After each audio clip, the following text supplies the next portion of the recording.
அவன் நம்ம கூட ஆடலைன்னா, நமக்குள்ள அவன் ஆடலைன்னா நமக்கு முன்னாடி 4 பேர் ஆடுவாங்க. அதனால அது பார்த்துக்கணும். ஆனா எப்பொழுதும், ஏன்னா சில பேர் நடராசர் படமா எங்க வீட்டுல வைக்க கூடாதுங்க,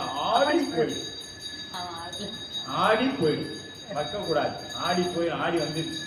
அதனால நடராச பெருமானுடைய திருவுருவத்தை நாம என்ன பண்ணோம், உண்மை விளக்கம் நூல் படிச்ச மாத்திரத்துல வாங்கி போய் வச்சிடணும் வீட்டுல, இல்லையா? அதனால நடராசர் ஒருத்தர் கேட்கிறாரு, நீங்க நடராசர்லாம் வச்சு வழிபாடு பண்ணலாமா? இன்னும் யாரை தாங்க வச்சு வழிபாடு பண்ணலாம்? நடராசர் வேணாம்னா நம்மளோட இதயத்தை எடுத்து வெளியே வச்ச வேண்டியதான். இப்ப நடராசரை வீட்டுல வச்சா ஆகாதுன்னா நம்ம இதயம் உடம்புக்குள்ள இருந்தா ஆகாது. ஏன்னா அது சிவபெருமான் நடராச பெருமானோட இது. அந்த இதயத்தை தூக்கி வெளியே வச்சிட வேண்டியதான். வெளியே வச்சுட்டு அப்புறம் நீ கேள்வி அதுக்கு நான் பதில் சொல்றேன்,